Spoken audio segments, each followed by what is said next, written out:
जिस कदर वो मेरे करीब थी, मेरे जज्बात मेरे काबू से बाहर होने लगे थे। मैं उसे अपनी बाहों में ले चुका था। उसके दिल की धड़कन मेरे दिल की धड़कन के साथ धड़क रही थी। उसकी धड़कन मैं अपने कानों में सुन रहा था। बेखुदी से मेरी उंगलियां उसकी कमर पर हरकत करने लगी थीं। लेकिन अचानक ही मुझे पता नहीं क्या हुआ कि मैं फौरन से पीछे हट गया, उठकर बैठ गया। मेरी सांसें बुरी तरह चलने लगी थीं। मुझे एहसास हुआ कि मैं जो कर रहा हूँ वो गलत है। ऐसा नहीं था कि मैंने पहले कभी ऐसा नहीं किया था। ये भी नहीं था कि मैंने पहले कभी पाप न किया हो।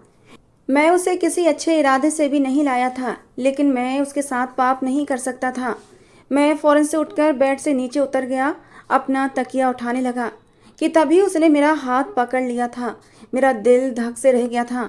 मतलब वो जाग रही थी। कहने लगी, राजवीर कहाँ जा रहे हो? मैंने कहा, तुम ठीक नहीं हो।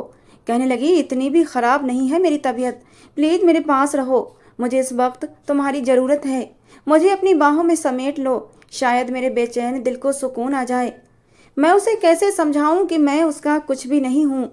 अगर वो मेरी असलियत जान जाती तो मेरे पास भी ना आती, बल्कि मुझसे नफरत करती। मैंने अपना हाथ उससे छुड़ा लिया। मैंने कहा, तुम प्लीज आराम करो, डॉक्टर ने मना किया है मुझे तुम्हारे करीब आने से, क्योंकि अभी तुम ठीक नहीं हो। बहुत सी अंदरूनी चोटें तुम्हें आई हैं। मेरा तुम्हारे करीब आना तुम्हारी जान ले सकता है। तुम प्लीज दोबारा मेरे करीब मत आना। तुम नहीं जानती मैं तुमसे कितनी मोहब्बत करता हूँ। तुम्हें देखकर बेकाबू होने लगता हूँ। ऐसा ना हो कि अपनी मोहब्बत में तुम्हारी बीमारी को भी भूल जाऊं और तुम्हारे साथ वो सब कुछ कर लूं जिसके बाद तुम्हारी तबीयत बिगड़ जाए। मैं नहीं चाहता तुम्हें कुछ हो। मेरे मुंह में जो झूठ था मैं बोले जा रहा था ताकि वो मेरे करीब ना आए। कहने लगी, ऐसी कौन सी बीमारी हो गई मुझे? मैं एकदम ठीक हूँ। हाँ, सर में दर्द है, लेकिन तुम्हारी संगत पाकर वो भी ठीक हो जाएगा। मैंने कहा, तुम्हें बहुत सी अंदरूनी चोटें भी आई हैं, इसलिए कुछ महीने मैं तुम्हारे करीब नहीं आ सकता। अगर मैं तुम्हारे करीब आया तो तुम प्रेग्नेंट हो सकती हो, और तुम इस वक्त इस पोजीशन में नहीं हो कि कोई बच्चा पैदा कर सको। मुझे समझ नहीं आ रहा था कि मैं उसे क्या बहाना बनाऊं, और जब मुझे कुछ समझ ना आया तो मैंने प्रेग्नेंट होने वाली बात का बहाना बना दिया था। कुछ देर तक वो मेरी बात पर गौर करती रही, फिर मेरा हाथ छोड़ दिया। कहने लगी, अच्छा ठीक है। मैंने भी सुख का सांस लिया था। मैं अपनी बदलती हालत से बेहद परेशान था। मैं तो बहुत लापरवाह हुआ करता था, लेकिन पता नहीं क्यों इस लड़की की परवाह करने लगा था। उसके सर में जब दर्द की तेज लहर उठती और वो चीखने चिल्लाने लगती तो उसके दर्द को महसूस करके मेरी जान निकलने लगती थी। मैं दौड़ा भागा उसके पास आ जाता। कहती, मेरे सर में बहुत तेज दर्द हो रहा है, मुझसे ये दर्द बर्दाश्त नहीं होता। मैं फौरन से उसे मेडिसिन देता, उसके सर को हल्के हल्के मसाज करने लगता और वो मुझे देखने लगती। आज भी तो ऐसा ही हुआ था। उसके सर में दर्द की तेज लहरें उठने लगी थीं, लेकिन इसी दौरान जो कुछ उसने कहा वो सुनकर मेरा दिल धड़कना भूल गया था। वो वही शब्द दोहरा रही थी जो उसने खिड़की से कूदने से पहले मुझसे कहे थे। कह रही थी, तुम एक घटिया मर्द हो, तुम जैसे मर्द कर ही क्या सकते हो? औरत को बर्बाद करके तुम अपनी मर्दानगी जताना चाहते हो। उसकी ये बातें सुनकर मैं फौरन उसके पास आया, उसे दोनों बाजुओं से पकड़कर झंझोड़ के रख दिया। एकदम ही वो चौंकी थी, जैसे किसी ट्रांस से निकली हो। मैंने कहा, क्या हुआ है तुम्हें? वो बहुत बदहवास थी, मुझे गौर से देखने लगी। मैंने कहा, ये किस तरह की बातें कर रही हो? क्या कोई मूवी देखी थी या तुम्हें किसी मूवी का सीन याद आया है? लेकिन मैंने जल्दी ही उसका ध्यान भटका दिया था। वो कमरे में इधर उधर देखने लगी। उसकी सांस बुरी तरह फूल रही थी। एकदम ही वो मेरे गले लग गई। कहने लगी, पता नहीं मुझे कभी कभी क्या हो जाता है, अब भी न जाने मुझे क्या हुआ था। मैं उसका सर सहलाने लगा। उसने मेरा हाथ अपने हाथों में लिया। कहने लगी, बस मेरे पास बैठे रहो। मैंने कहा, अच्छा मैं यहीं हूँ तुम्हारे पास। मैं उसकी परेशानी समझ सकता था। मैंने उसे अपने साथ लगा लिया, उसके माथे पर आए हुए बालों को पीछे करने लगा। मैं ज़्यादातर उसके चेहरे की तरफ नहीं देखता था, क्योंकि मेरा दिल बेईमान होने लगता था, लेकिन इस वक्त वो मुझे बड़े गौर से देख रही थी। कहने लगी, राजवीर, मुझे तुमसे मोहब्बत कैसे हुई थी? उसके सवाल पर मैं उसे देखने लगा। उसे कब मुझसे मोहब्बत हुई थी? हो ही नहीं सकती थी। उसे तो मुझसे नफरत थी। मैंने कहा, बस हम एक ही यूनिवर्सिटी में पढ़ते थे और हमारी वहीं पर मुलाकात हुई थी। तुम मुझे अच्छी लगने लगी और मैं तुम्हें। मेरी बात सुनकर वो हंसने लगी।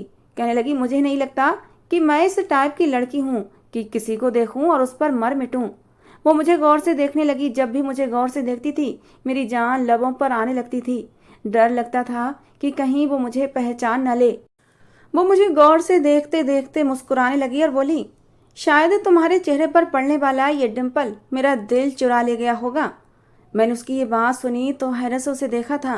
कहने लगी, तुम बहुत ही हैंडसम हो, लेकिन उससे भी प्यारा तुम्हारे गाल पर पड़ने वाला ये डिम्पल है। जब मुस्कुराते हो तो और भी गहरा हो जाता है और मुझे बहुत अच्छा लगता है। वो मोहब्बत से मेरी तारीफ कर रही थी और मेरा दिल यूं था कि धड़कना भूल गया था। आज तक कभी किसी लड़की ने मेरी इस तरह तारीफ नहीं की थी। जितनी भी लड़कियां मेरी जिंदगी में आई थीं सब मेरे पैसे की दीवानी थीं। मैं सोच भी नहीं सकता था वो लड़की कभी मुझसे मोहब्बत से देख सकती है, मेरी तारीफ कर सकती है। अचानक ही उसने मेरा हाथ अपने होठों पर लगाया था। मेरा दिल बेकाबू सा हुआ था। उसकी ये हरकत मुझे गुनाह करने पर उकसाने लगी थी। दिल से आवाज आई, कौन सा पहली बार करोगे? ना जाने कितनी लड़कियों के साथ तुम रातें रंगीन कर चुके हो और फिर इसके साथ क्यों नहीं? ये तो खुद अपना आप तुम्हें सौंपने के लिए तैयार है। लेकिन मेरे अंदर न जाने कौन बैठा था जो कहने लगा, नहीं, इसके साथ नहीं, ये वो नहीं है, ये वैसी नहीं है। आज तक जितनी भी लड़कियों के साथ मैंने रातें गुजारी थीं वो सारी की सारी अलग टाइप की लड़कियां थीं। शरीफ घरानों से उनका संबंध नहीं था। पैसे लेकर मेरे पास आती। मेरे अंदर बैठा इंसान कहने लगा कि इसके साथ मैं फ्रॉड नहीं कर सकता। लेकिन ये भी सच्चाई थी कि मैं उसके बगैर रह भी नहीं सकता था, क्योंकि वो बिल्कुल भी दूरी नहीं बनाती थी। मैं सोफे पर बैठा लैपटॉप पर काम कर रहा होता तो वो बिल्कुल मेरे करीब आकर बैठ जाती, मेरे कंधे पर अपना सर रख लेती, अपनी बाहों को मेरे गले का हार बना देती, मेरे लिए खाना बनाती तो मुझसे मेरी पसंद पूछा करती, मेरा हर काम बड़ी खुशी से किया करती थी। उसके सर की पट्टी अब उतर चुकी थी, सेहत भी काफ़ी अच्छी हो चुकी थी, लेकिन उसका बार बार मेरे करीब आना मुझे परेशानी में डाल रहा था। मेरे लिए बहुत मुश्किल हो गया था अब उसके बगैर रहना, लेकिन समझ नहीं पा रहा था कि इसका क्या हल निकालूं। उससे दूर रहना मेरे लिए बड़ी आजमाइश बनती जा रही थी। कोमल अब बहुत खुश रहने लगी थी। पूरा घर वो अपने हाथों से सजाती संवारती, ऐसे जैसे एक औरत अपने घर को सजाती है। एक बार कहने लगी, तुम काम क्या करते हो? मैं तो तुम्हें ज़्यादा कभी बाहर जाते हुए नहीं देखती। मैं ये नहीं जानती कि तुम करते क्या हो। मैंने कहा, मैं ऑनलाइन काम करता हूँ। कहने लगी, ऑनलाइन काम? मैंने कहा, सेल परचेज करने का। कहने लगी, फिर तो ठीक है। मैंने कहा, तुम क्यों पूछ रही हो? कहने लगी, पता नहीं क्यों, लेकिन राजवीर, मुझे कभी कभी अजीब सी आवाज़ें आती हैं। ऐसा लगता है अतीत की बातें मेरे कानों में गूंजती हैं। शायद मेरे पापा के साथ मेरी गुजरे हाथ से मुझे किसी परछाई की तरह नजर आते हैं। मेरे पापा ने मुझे कभी भी हराम का निवाला नहीं खिलाया। मैंने दाल चटनी से रोटी खाई, लेकिन कभी हराम की कमाई नहीं खाई। बस इसीलिए तुमसे पूछ रही हूँ, ताकि मुझे सुकून रहे कि मेरा पति जो कमाता है वो जायज़ है या नाजायज़। मैं तो उसकी बातें सुनकर हैरान हुआ था। मैंने तो इससे पहले कभी सोचा ही नहीं था कि ये जायज़ कमाई और नाजायज़ कमाई होती क्या है, लेकिन अब सोचने लगा था। कोमल मुझसे कहने लगी, कभी कभी मुझे धुंधला धुंधला सा याद आता है कि मेरी माँ मर चुकी थी, मैं रो रही थी। मेरे पापा की बातें भी याद आती हैं। कभी यूँ लगता है कि मैं बच्चों को पढ़ा रही हूँ, लेकिन फिर भी मुझे ये सारी बातें अच्छे से याद तो नहीं आती, लेकिन धुंधली धुंधली तो याद आती ही हैं। लेकिन तुमसे शादी की बात तो मुझे धुंधली धुंधली भी याद नहीं आती कि मेरी तुमसे कब शादी हुई, या कोई ऐसी परछाई बनकर मुझे याद नहीं आती कि मैंने कभी तुम्हारे साथ यूनिवर्सिटी में समय गुजारा है और तुमसे मोहब्बत का इजहार किया हो। उसकी ऐसी बातें मेरी जान निकालने लगती थीं। मैंने कहा, तुम भी कौन सी बातें लेकर बैठ जाती हो? मैं तुमसे मोहब्बत करता हूँ और तुम मुझसे मोहब्बत करती हो। क्या तुम्हें शक है मेरी मोहब्बत पर? मेरे सवाल पर वो चुप सी हो जाती, कहती, नहीं, मुझे पूरा भरोसा है तुम पर। एक बार मैं घर आया तो वो मंदिर में बैठी हुई थी, आंखें बंद करके हाथ जोड़कर भगवान से कुछ मांग रही थी। सादगी में उसका हुस्न कयामत ढा रहा था। मैं हर चीज़ से बेगाना होकर उसे बड़े प्यार से देखने लगा। न जाने वो भगवान से इतनी शिद्दत से क्या मांग रही थी। फिर मेरी तरफ देखा तो चेहरे की मुस्कुराहट गहरी हुई थी। कहने लगी, राजवीर, आज मैंने अपने भगवान से कुछ भी मांग लिया होता तो शायद मुझे मिल जाता, लेकिन मैं कुछ भी क्यों मांगती? मैंने तो सब कुछ मांग लिया है। मैं उसके पास आ गया। मैंने कहा, संजना, ऐसा क्या मांग लिया तुमने? कहने लगी, यही कि मेरा राजवीर हर वक्त मेरी आंखों के सामने रहे। और देखो, जैसे ही मैंने आंखें खोली तुम मेरे सामने हो। वो जितना मुझसे मोहब्बत का इजहार करती थी, मेरा दिल किसी कटी पतंग की तरह से उसका दीवाना होने लगा था। मैं उसे गौर से देखने लगा। उसका इजहार, उसकी मोहब्बत, उसका प्यार देखकर मैं अपने दिल को रोक नहीं पाता था। वो मेरे दिल में जिस मकाम पर जा बैठी थी, उससे ऊपर शायद कुछ भी न था। दुनिया में अगर मुझसे किसी से मोहब्बत हुई थी तो वो कोमल ही थी। अब 3 महीने गुजर गए थे। मैं उसे वहाँ की एक लेडी डॉक्टर से चेकअप भी करवा चुका था। अब उसके दर्द भी नहीं होता था। डॉक्टर कहने लगी, अब आपकी वाइफ बिल्कुल ठीक है, आप इन्हें घर लेकर जा सकते हैं। लेकिन मैं नहीं जानता था उसे अब तक मेरी वो बात याद है जो मैंने बहाना बनाने के लिए उसे कही थी। आज उसने ब्लैक कलर की साड़ी पहनी हुई थी, बाल भी खुले छोड़ रखे थे, तैयार भी काफ़ी अच्छे से हुई थी। मैं अपने कमरे में बैठा था जब वो दूसरे कमरे से तैयार होकर मेरे कमरे में आ गई। उस वक्त मेरे मुंह में सिगरेट दबा हुआ था, लेकिन उसे इतने हसीन रूप में देखकर तो मैं अपने होश ही खो बैठा था। मेरे मुंह से जलता हुआ सिगरेट कब जमीन पर गिरा मुझे पता ही नहीं चला। वो मेरे करीब आ गई। मैं उस वक्त अपनी रिवॉल्विंग चेयर पर बैठा हुआ था। वो बड़े हक से मेरी गोद में बैठ गई। मेरा दिल तो उछल कर हलक में आया था। कहने लगी, कैसी लग रही हूँ? मैंने कहा, अच्छी लग रही हो, लेकिन ये सब क्या है?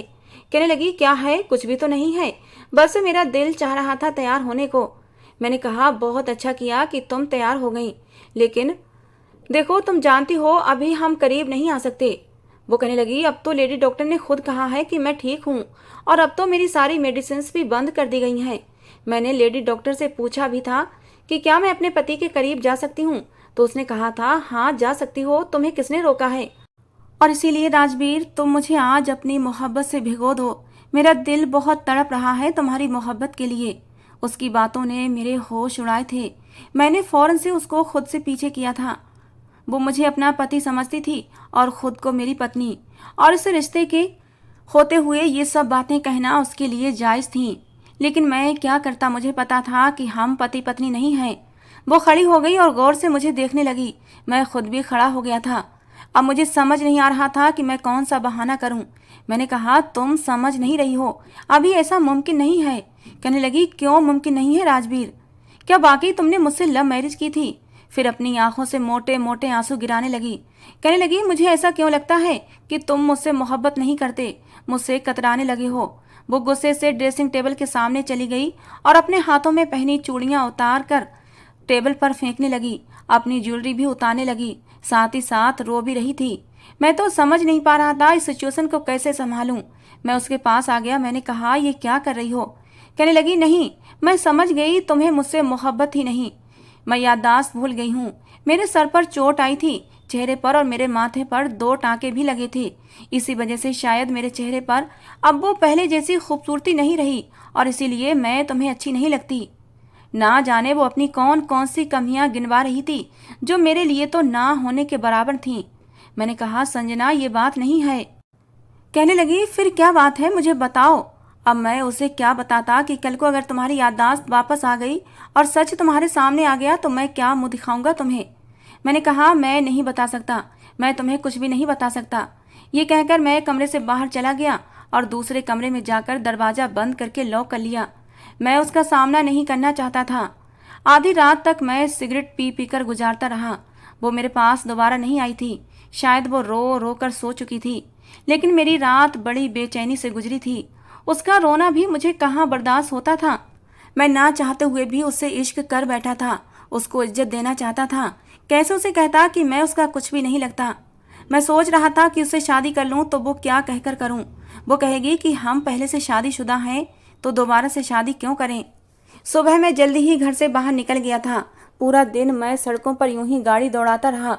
यही सोच रहा था कि अब क्या करूं। बड़ी मुश्किल में फंस गया था। रात को देर से घर आया तो वो लॉन्ज में बैठी थी और रो रही थी। मुझे देखकर अपना पाँव पकड़कर कहने लगी, राजवीर, मेरे पाँव में मोच आ गई है, मुझसे चला भी नहीं जा रहा। कहाँ गए थे तुम? उसके पाँव में मोच आ गई थी, ये सुनकर मेरी जान निकली थी। मैं फौरन उसके पास आ गया और उसका पाँव देखने लगा तो वो चिल्लाने लगी। मैंने कहा, मुझे देखने तो दो। कहने लगी, मुझे बहुत दर्द हो रहा है, मुझसे चला भी नहीं जा रहा, प्लीज़ मुझे कमरे में ले चलो। मैंने उसे सहारा देने की कोशिश की, लेकिन वो मेरी तरफ दोनों बाजू फैलाए हुए थी। कहने लगी, राजवीर, गोद में उठाकर ले जाओ ना। कुछ देर तो मैं सोचता रहा कि ये क्या मुसीबत है जो मेरे सर पर पड़ गई है। जितना मैं उससे दूर रहना चाहता हूँ, कुछ ना कुछ ऐसा हो जाता है कि उसके करीब आना ही पड़ता है। मैंने उसे गोद में उठा लिया और कमरे में ले जाकर बेड पर लिटा दिया। मैं उसका पाँव देखने लगा। देखने में तो उसका पाँव बिल्कुल ठीक लग रहा था, ना ही उसमें कोई सूजन थी और ना ही किसी नील का निशान था। लेकिन जिस तरह से वो चिल्ला रही थी, यकीनन उसे दर्द हो रहा था। मैंने उसके पाँव पर जेल लगा दिया, पट्टी भी बांध दी। अपना तकिया उठाया और सोफे पर रखकर लेट गया। सुबह को मेरी आंख खुली तो जब मैंने मुदी मुदी आंखें से देखा तो हैरान रह गया, क्योंकि कोमल तो बड़े आराम से चलते हुए वॉशरूम से वापस आई थी। इसका मतलब वो मेरे साथ ड्रामा रच रही थी। मुझे उस पर गुस्सा आने की बजाय उस पर प्यार आने लगा। मैं मुस्कुराने लगा। शायद वो ये सारे बहाने मुझसे करीब होने के लिए करती थी। और फिर मैं सोच चुका था कि कोई ना कोई बहाना ढूंढ कर उससे शादी कर लूँगा, क्योंकि अब उससे दूर रहना मेरे भी बस से बाहर था। अगले दिन फिर से वो मुझसे कहने लगी कि मेरे पैर में बहुत दर्द है। मैं उसके पास बैठ गया। मैंने कहा, झूठ, बहाने क्यों बनाती हो मुझसे? मैं जानता हूँ तुम्हारे पाँव को कुछ भी नहीं हुआ है। मेरी बात सुनकर उसने नजरें चुराई थीं। कहने लगी, आप मुझसे दूर रहते हैं, मुझे अच्छा नहीं लगता। मैंने कहा, असल में बात यह है कि तुम पिछली सारी बातें भूल चुकी हो, यहाँ तक कि हमारी शादी भी तुम्हें याद नहीं है। तो मैं चाहता हूँ कि तुमसे दोबारा शादी कर लूँ, अपनी दिल की तसल्ली के लिए। ये बात सुनकर कहने लगी, लेकिन शादी तो हमारी हो चुकी है। मैंने कहा, हाँ, लेकिन तुम्हें याद नहीं, इसलिए मैं एक उलझन का शिकार रहता हूँ। फिर शादी तो तुमसे ही करना है। अगर हमारी शादी हो जाएगी तो तुम देखना मैं कैसे तुम पर अपनी मोहब्बतें निछावर करता हूँ। मेरी बात सुनकर कहने लगी, शायद आप ये चाहते हैं कि मैं दोबारा से दुल्हन बनूं। मैंने मुस्कुराकर हाँ में सिर हिलाया था। अगले दिन मैंने उसे एक बहुत ही खूबसूरत सा शादी का जोड़ा लाकर दिया। दुल्हन बनी वो बेहद खूबसूरत लग रही थी। मैंने शादी का एक बहुत ही अच्छा इंतजाम किया था। मेरे सारे जानने वाले शादी में मौजूद थे। यहाँ जिस जगह मैं रहता था, ज़्यादा लोगों से तो मेरी जान पहचान नहीं थी, लेकिन जितने भी जान पहचान वाले थे सारे ही मेरी शादी में आए थे। मैंने सबको यही बताया था कि संजना की याददाश्त जाने की वजह से उसे अपनी शादी का दिन याद नहीं था, और उसकी शादी का दिन याद कराने के लिए ही मैंने उसे दोबारा शादी की है। अब कोमल से शादी होने के बाद मुझ पर किसी भी तरह की कोई रोक टोक न थी। वो मेरी पत्नी बन चुकी थी। उस रात मैंने पूरे हक के साथ उसे अपनी बाहों में भरा था। वो भी ना जाने कब से मेरी मोहब्बत के लिए तरस रही थी, तड़प कर मेरी बाहों में समा गई थी। उस रात मैंने उस पर अपनी सारी मोहब्बतें निछावर कर दी थीं। हालांकि ये सब कुछ मैंने पहली बार नहीं किया था, लेकिन ये जो रिश्ता था बहुत ही खूबसूरत था। और फिर कोमल कोई और नहीं बल्कि मेरी पत्नी थी, मेरी मोहब्बत थी। मेरी मोहब्बत पाकर कोमल बहुत खुश थी और मैं भी उसकी संगत पाकर बेहद खुश था। मेरी खुशियाँ और भी दुगनी होने लगी थीं। मैं हर वक्त शरारत के मूड में रहता। कोमल किचन में काम कर रही होती तो मैं किचन में आ जाता, उसे बाहों में भर लेता। पता ही नहीं चला कब वो मेरे दिल की धड़कनों के साथ बसने लगी थी। पत्नी क्या होती है ये मैंने अब समझा था। पति पत्नी का रिश्ता किसे कहते हैं, उसकी खूबसूरती क्या होती है मुझे अब मालूम हुआ था। अपनी पिछली जिंदगी पर मुझे अफसोस होने लगा था कि मैंने कितनी गंदगी भरी जिंदगी गुजारी थी। और कुछ महीने बाद तो मेरी खुशी की हद न रही जब मुझे मालूम हुआ कि मैं बाप बनने वाला हूँ। उन दिनों कोमल को बहुत नींद आती थी, अपने आप से भी चिड़ी चिड़ी सी रहती थी, मेरी संगत से भी चिढ़ती थी। जब भी रात को उसे प्यार करने के लिए बाहों में भरता तो कहती, मुझे कुछ भी अच्छा नहीं लगता राजवीर। मैंने कहा, क्या मैं भी अच्छा नहीं लगता?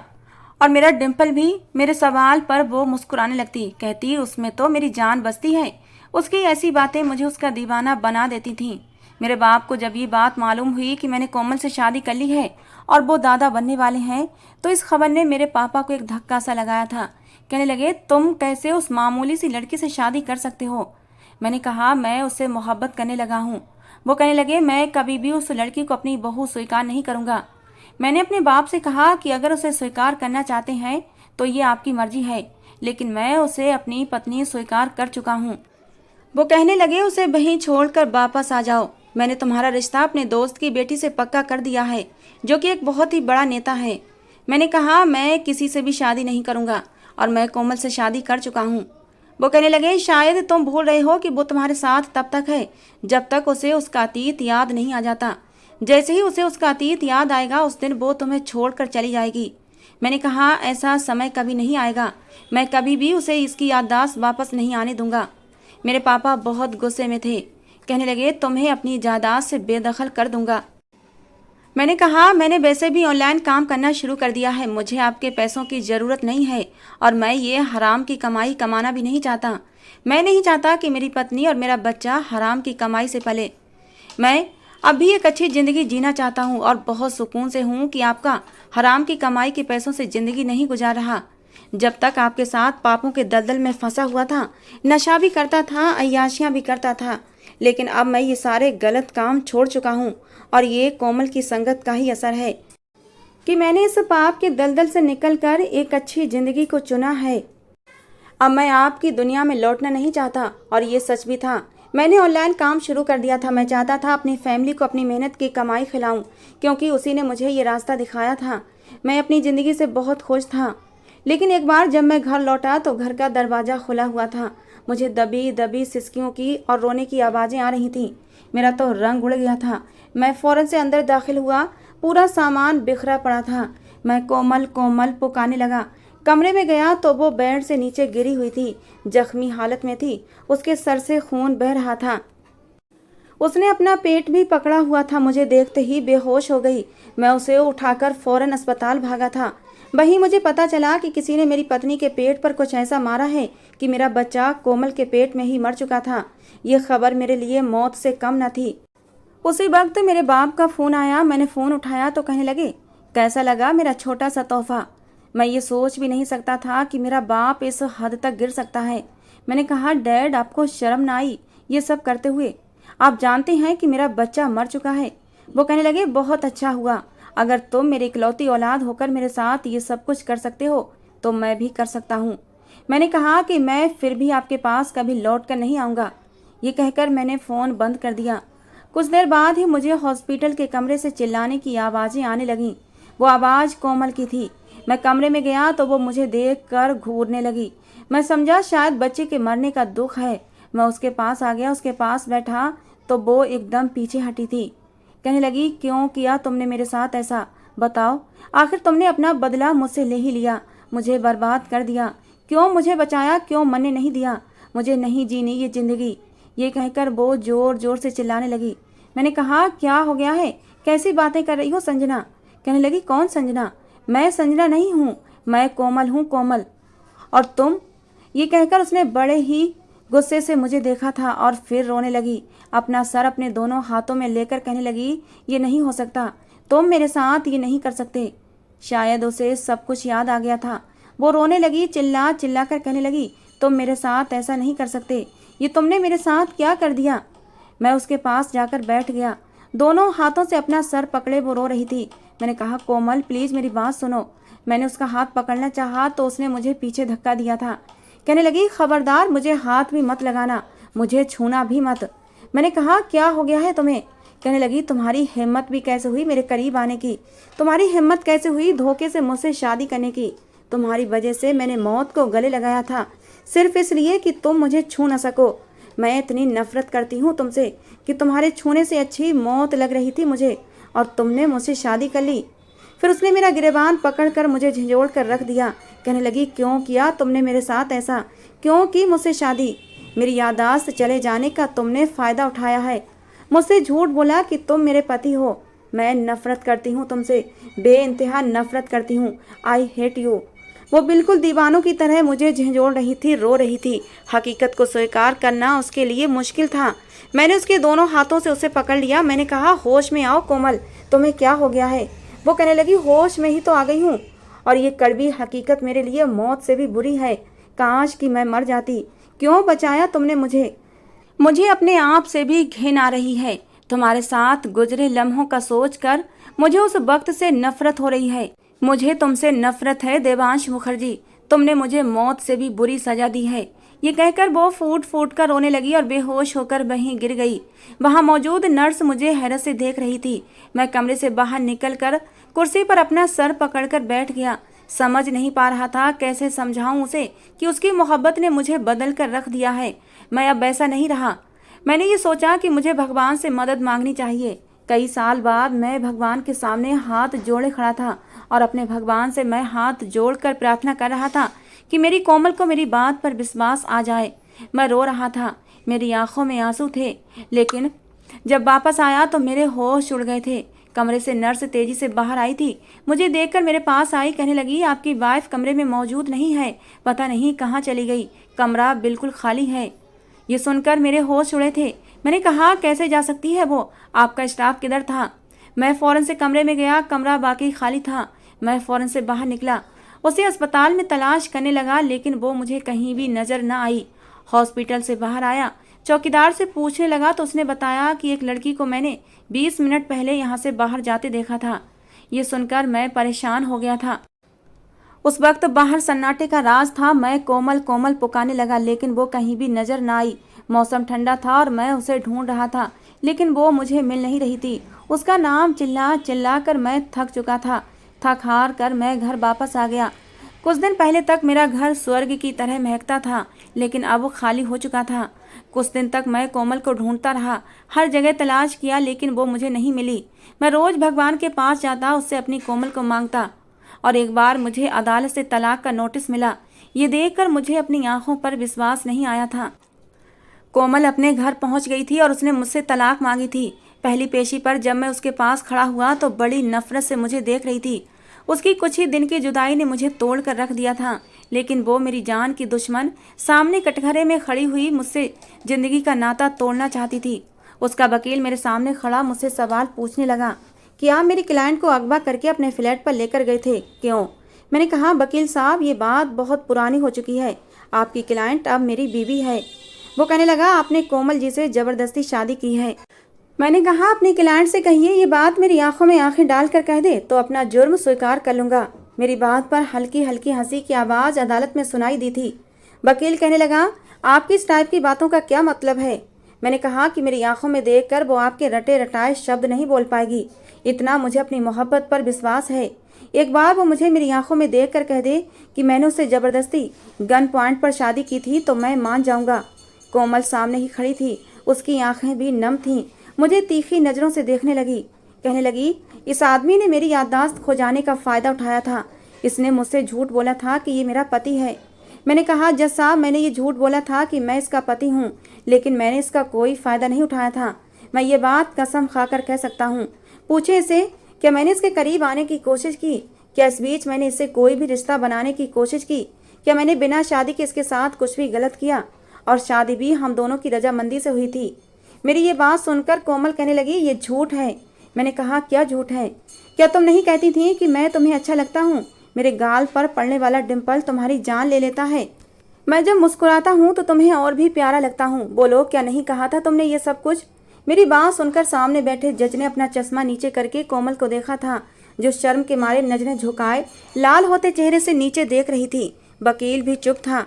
मैंने सीधा कोमल से कहा, इधर देखो मेरी तरफ, और मेरी आंखों में देखकर कहो कि मुझसे मोहब्बत नहीं करती हो। वो मेरी तरफ देखने से घबरा रही थी। मैंने कहा, जज साहब, मुझे अपनी पत्नी से तलाक नहीं लेनी।